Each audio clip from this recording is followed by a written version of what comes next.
Johnny Dollar. Harry McQueen, Mid-Eastern Indemnity Corporation. Now, I'm glad you called, Harry. What? I've just been waiting for a chance to run down to New York, have some fun, taking a few shows and some nightlife. On expense account, of course. Now, look, we'll pay the expense account, but not for a lot of theaters and nightclubs. Spoil sport.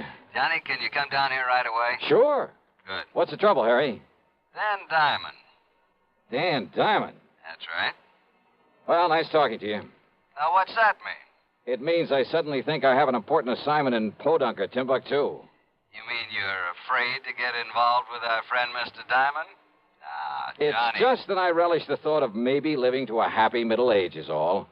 Don't you remember what happened on that bank job over in Amityville? Oh, I remember. Not only a bank guard, but a police officer and the investigator from the insurance company.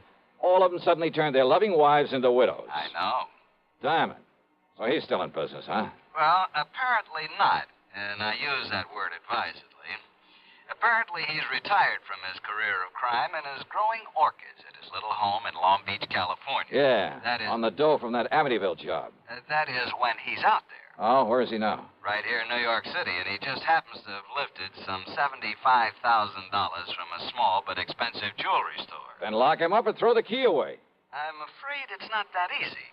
What's more, we want that $75,000 back. Well? Sorry, Harry. You realize what your commission would be on a $75,000 recovery. And after all, Johnny, with an unlimited expense account to go on... Johnny? Okay, Harry. Maybe I'll run on down there and see you.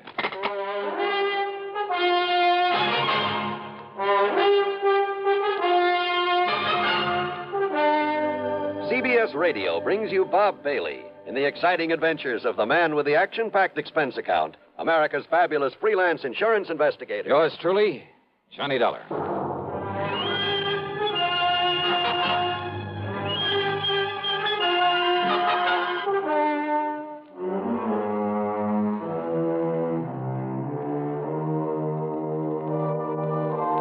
Expense account submitted by Special Investigator Johnny Dollar to the Mid-Eastern Indemnity Corporation, New York City. The following is an account of expenses incurred during my investigation of the P.O. matter.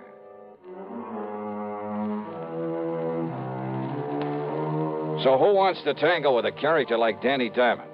But that bait Harry McQueen dangled in front of me was too much to refuse. Expense account item 1770 for a train to New York and a cab to his office on Park Avenue. Friday afternoon, Johnny, week before last. They were about to send a pile of money over to the bank. And?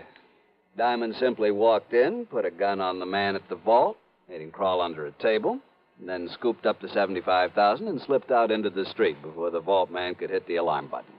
Easy as that. That's a lot of money to walk around with. He was careful to take it mostly in $50 and $100 bills. The vault man didn't try to put up a fight? Against Danny Diamond? And get killed for sure? Well, how'd he know who he was? Danny told him. He what? Just like he identified himself on that Amityville job you mentioned, like he did on every job he ever pulled. We were lucky that no one got killed on this one. You said he's here in New York. Where? I understand the PD is going to release him sometime today. Release him? That's right. Thanks to a smart lawyer, an alibi they can't seem to break, and, well, let's face it, lack of evidence. You mean the money? That's exactly what I mean. And, of course, it's that money that we're primarily interested in. Well, Johnny? Who's handling this for the police department? Man over at the 18th Precinct, Lieutenant Singer. Randy Singer? Yeah, that's the one. But he's in homicide. Well, I don't know about that, but I know he's the top man on this case. Why? There's been no killing. Johnny, why don't you ask him? Yeah. Why don't I?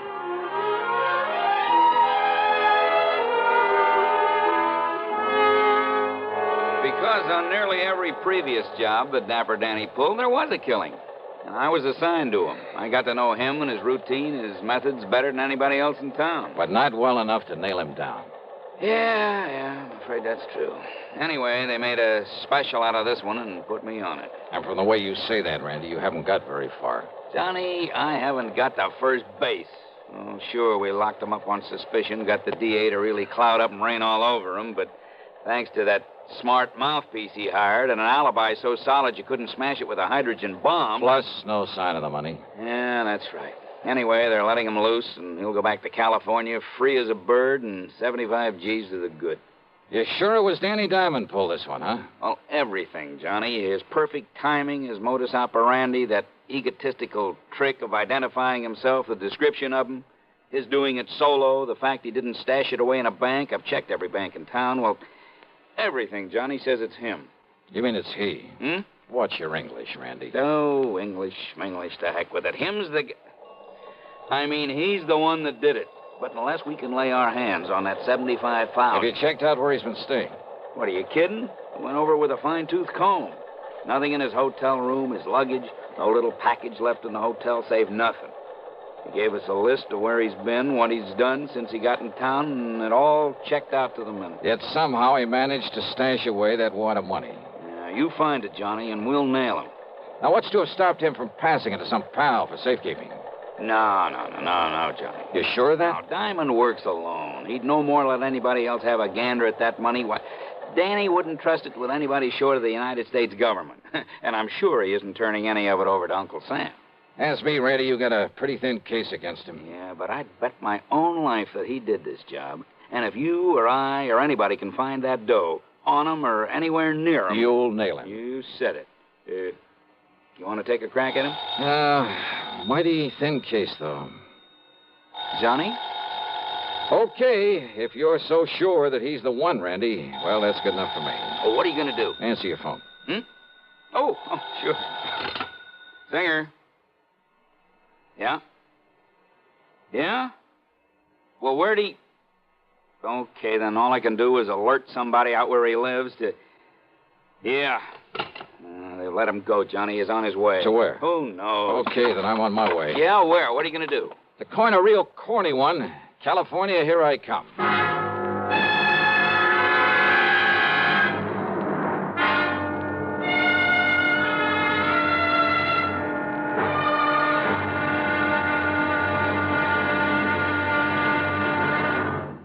And now, Act Two of yours truly, Johnny Dollar, and the P.O. matter.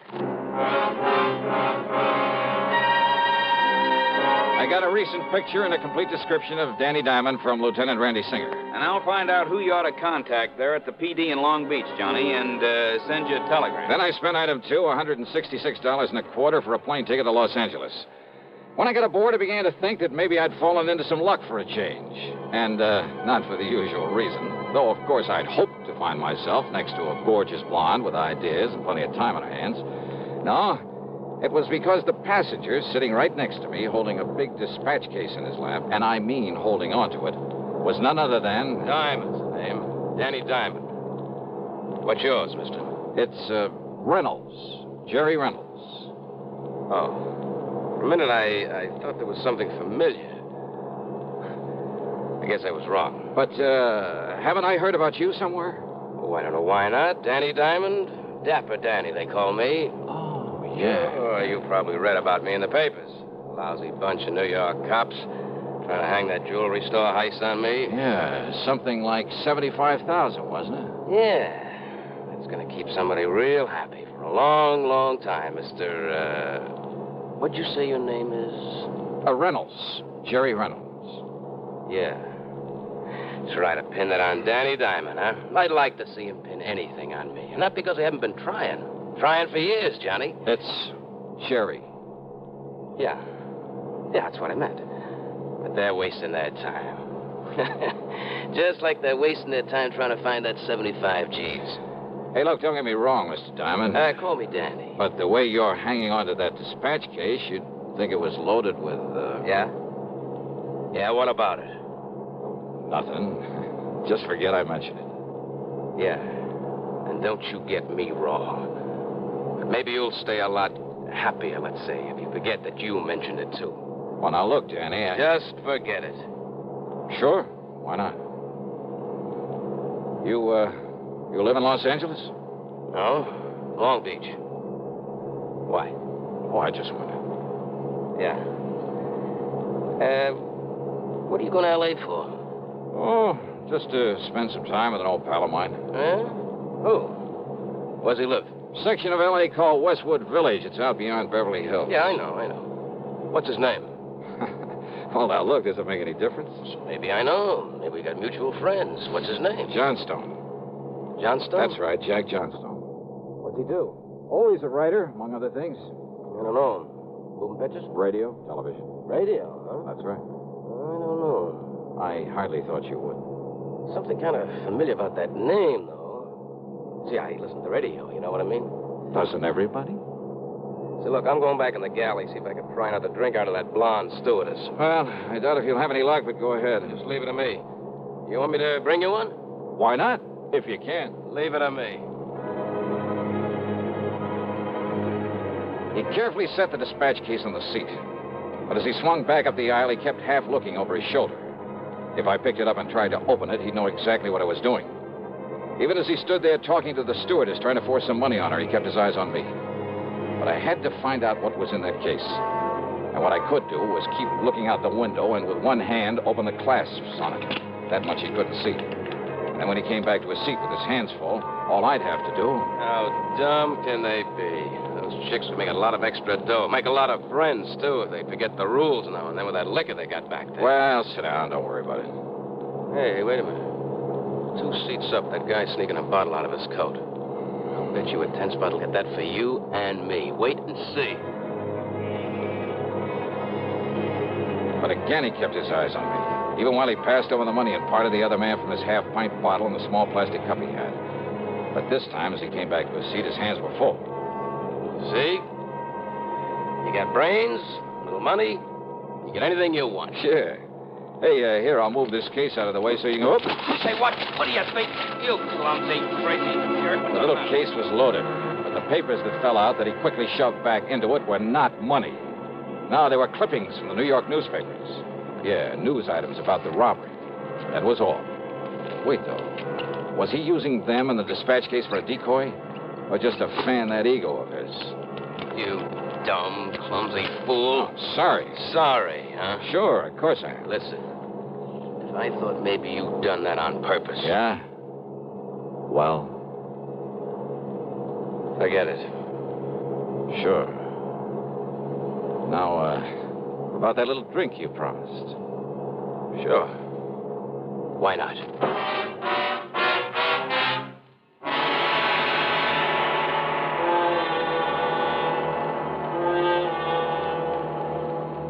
And now, Act 3 of yours truly, Johnny Dollar, and the P.O. matter. There wasn't much conversation with Danny Diamond during the rest of the flight. At L.A. International Airport, after watching him pick up his luggage, I spent item 3, $50 deposited on a rental car, and drove on down to Long Beach, hoping not to see him along the way. I didn't. I got myself a room at the Villa Riviera, then checked with Western Union. Yes, we have, Mr. Dollar. It's from a Lieutenant Randolph Singer, NYPD, whatever that means. New York Police Department. Will you read it to me, please? Yes, sir, I'll be glad to. It says make contact with P.O. P.O.? It says make contact with P.O. Your man is Sergeant Wyman. Oh, I get it. That was a typo. Should have been P.D. The sender must have misspelled it. Oh, sure. But go on, please. Your man is Sergeant Wyman. Good luck. Signed, Randy. That's all? That's all. Okay, thanks.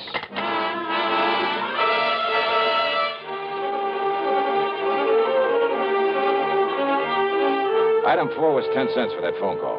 Then I wasted no time in getting over to police headquarters into a huddle with Sergeant Raleigh Wyman. Dollar, we know all about Danny Diamond.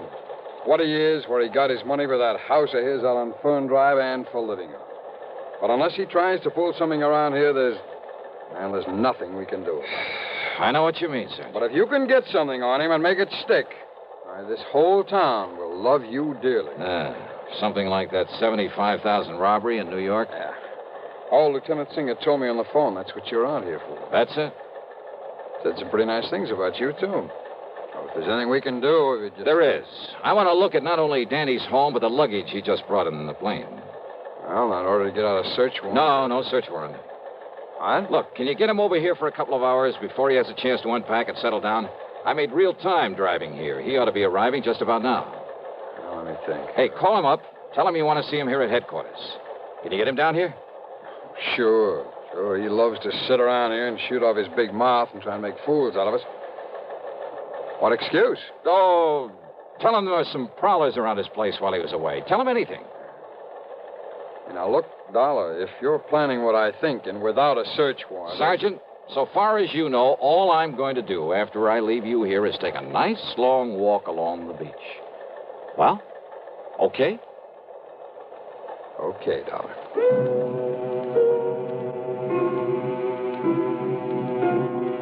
I drove quickly out to Danny Diamond's address on Fern Drive. A rather nice modern little home, by the way, in a very pleasant residential section. Long Beach has a lot of nice homes, and this was one of them. I'd parked a couple of blocks away, and as I sauntered as casually as possible toward his place, a taxi pulled up in front of it. Out came Danny and his luggage. He paid off the driver and went in. And I waited, praying that Sergeant Wyman would call him before he had a chance to... Wyman must have done all right. Within 3 or 4 minutes, Danny came out the back door, went into the garage, then pulled away in a fancy little sports car. I went over to the back door and found, much to my surprise, that it was a real easy job to jimmy it open. Danny's handbags were still sitting by the front door. I not only went through them, but through every inch of that house, slowly, carefully, overlooking nothing. And that's exactly what I found. Nothing.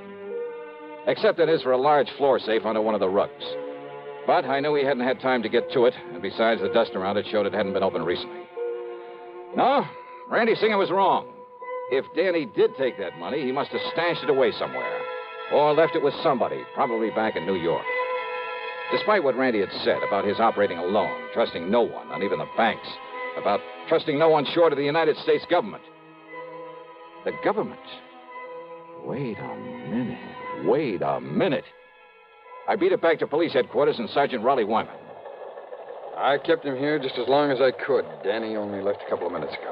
A couple of minutes ago, huh? Dollar, did you find anything? Huh? I mean, during that, during your walk along the beach. No. Now, listen. Yeah? That telegram Randy sent me. Telegram? Yeah. Make contact with P.O., he said. P.O.? Well, it was a typo. He meant to say P.D. to contact you. Oh. Well, it was a lucky mistake. Because, Sergeant, I may be nuts, completely nuts, but I'm betting that P.O. is the answer to this whole thing. To how he got that money out of New York, out here where he could use it. Wait a minute. Trust nothing short of the U.S. government, huh? Feeling all right? P.O. Of course. Hey, listen, you know this town where everything is.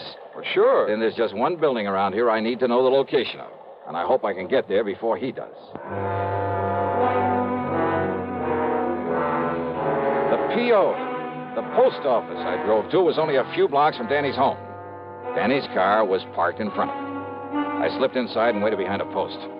At one of the windows, he was second in line, behind a ragged-looking wino who was counting out pennies to buy a stamp. There's 3 sets. Got another one here somewhere. Come on, you drunken bum. Don't go. Hey, Clark. Oh, hello, Mr. Diamond. I have a package for you. Yeah, that's what I come for. I've been wondering when you'd call for it. It's from New York City. Just sign here, please. Yeah, sure. Here. Okay, here you are. Thank you, Mr. Diamond. Here's your package. I want his stamp. I came out from behind the post, bumped into the drunk, and tore at the wrapper of Danny's package. Hey, what's the big idea? Sorry. It's you. And here in the package, you mail to yourself the $75,000. Now, get away. Get back. Oh, no, Danny. Okay. Now, on your feet. Listen, mister. Oh, drop dead, Danny. Or maybe the state will take care of that. Now, listen, about that money. Forget it. Just take a look at that poor old drunk who was in front of you. That wild shot you pulled off. Huh? Murder, Danny. Now it's murder.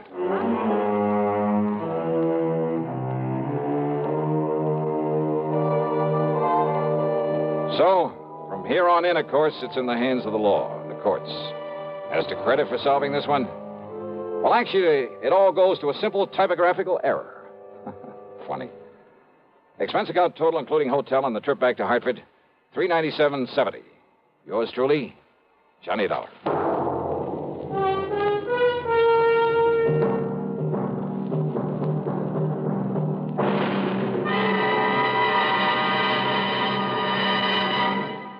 Our star will return in a moment. Now, here's our star to tell you about next week's story. Next week, a real wildie, a real strain on my sanity. But I think you'll like it. So join us, won't you? Yours truly, Johnny Dollar.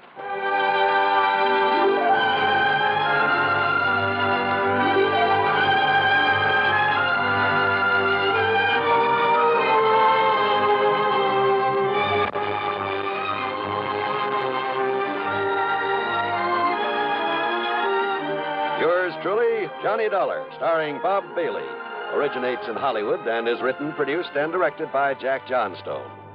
Heard in our cast were Virginia Gregg, Harry Bartell, Herb Vigran, James McCallion, Stacey Harris, and Gil Stratton.